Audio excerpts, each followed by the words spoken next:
ประเทศเกาหลีเหนือขึ้นชื่อว่าเป็นประเทศที่โหดและลึกลับที่สุดประเทศหนึ่งในโลกเราจะรับรู้เกี่ยวกับเกาหลีเหนือได้น้อยที่สุดเพราะทุกอย่างอยู่ภายใต้การควบคุมของรัฐบาลโดยเฉพาะแม่นสื่อสังคมออนไลน์มีเพียงช่องทางเดียวที่เราสามารถรับรู้ข่าวสารจากเกาหลีเหนือได้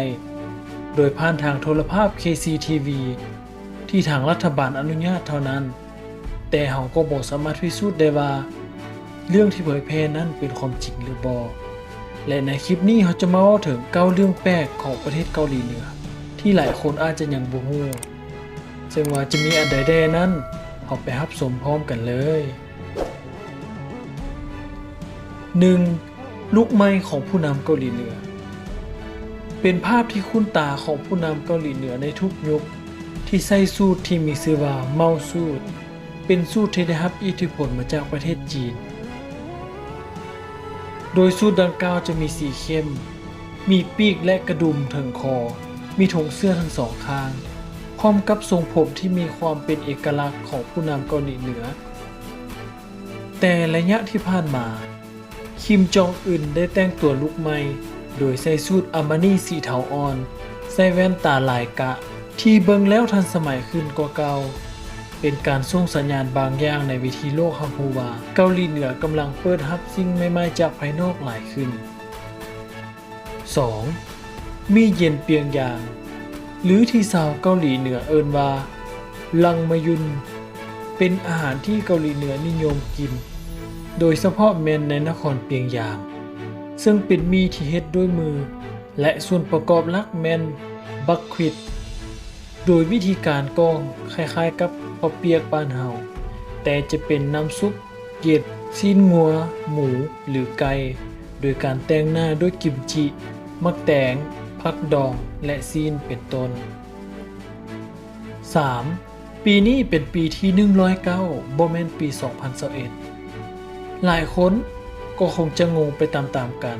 เพราะว่าในทั่วโลกจะใช้ปฏิทินปี2021แต่นี้แม่นประเทศเกาหลีเหนืออีหยังก็เกิดขึ้นได้การนับปฏิทินของเกาหลีเหนือนั้นนับตามวันเกิดของท่านคิมอิลซุผู้นำคนทัพอิฐของเกาหลีเหนือและเป็นประธานาธิบดีตลอดกาลโดยนับเป็นปีที่1ในปีคศ1912ซึ่งเป็นวันเกิดของท่านคิมอิลซุซึ่งในปี2021นี้เกาหลีเหนือจึงอยู่ในปี109โดยเอิ้นปฏิทินเกาหลีนี้ว่าปฏิทินซูเซมาแลนบองเป็นวงเกิร์ลกรุ๊ปทำอิฐของเกาหลีเหนือสมาชิกทุกคนต้องได้รับการแต่งตั้งจากผู้นำทั้งหมดซึ่งสมาชิกส่วนใหญ่ของวงจะเป็นทหารและได้รับตำแหน่งระดับสูงของกองทัพเกาหลีเหนือภาพลักษณ์และเพลงจะปรับให้เป็นแบบยุคทันสมัยแต่ก็ยังคงสอดแทรกความหนักแน่นในอุดมการณ์รักชาติและการสร้างภาพลักษณ์ที่ดีแก่ผู้นำสูงสุดผ่านทางเครื่องแต่งกายที่เป็นชุดทหารซึ่งจะได้รับสิทธิในการเป็นตัวแทนของประเทศเพื่อไปแสดงในงานต่างๆอยู่ต่างประเทศอีกด้วย 5. เกณฑ์ทหาร10 ปียาวนานที่สุดในโลกการเกณฑ์ทหารของประเทศเกาหลีเหนือเมื่อผู้ชายทุกคนอายุครบ17 ปีต้องเข้าเกณฑ์ทหารเป็นเวลายาวนานถึง10 ปีและผู้หญิงจะใช้วิธีการซุ่มเป็นเวลา7 ปีโดยถือเป็นการเฮ็ดเพื่อผู้นำที่แสนเคารพรักของตน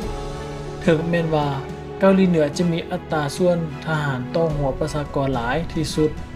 แต่ทหารเกณฑ์ส่วนหลายก็พบกับความลำบากเนื่องจากขาดแคลนอาหารและทหารเกณฑ์ส่วนหลายแม้นเป็นแรงงานราคาถูกที่รัฐบาลใช้แรงงานในการเฮ็ดเวียกเป็นหลักแทนที่การจับอาวุธต่อสู้ 6. เปียงยางไทม์โซนหรือโซนเวลาของเปียงยางใช้เฉพาะในเกาหลีเหนือตามปกติแล้วโซนเวลาของเกาหลีเหนือจะช้ากว่าเกาหลีใต้1 ชั่วโมงแต่ผู้นำเกาหลีเหนือได้ออกมาประกาศจะปรับปรุงโซนเวลาของตนให้เท่ากับโซนเวลาของเกาหลีใต้ 7. การสาธิตกฎหมายบ่น่าเชื่อว่าประเทศที่ปกครองด้วยระบอบคอมมิวนิสต์ที่เข้มงวดแบบเกาหลีเหนือ แต่กับสิ่งเสพติดอย่างกัญชากับถูกกฎหมายในขณะที่ประเทศส่วนใหญ่ในโลกแม้นถือว่ากัญชาเป็นสารเสพติดชนิดหนึ่งที่ผิดกฎหมายและเป็นสิ่งต้องห้ามสำหรับบุคคลทั่วไป 8. เกาหลีเหนือบ่มีเครื่องดื่มโคคาโคลาเนื่องจากโคคาโคลาบริษัทผลิตน้ำอัดลมหลายใหญ่ของโลกได้คว่ำบาตรบ่เฮ็ดธุรกิจกับประเทศเกาหลีเหนือการซอกซื้อโคคาโคลาในเกาหลีเหนือจึงเป็นเรื่องยากแต่เกาหลีเหนือก็บ่ได้สนใจผลิตโคคาโคลาของตนเองขึ้นมา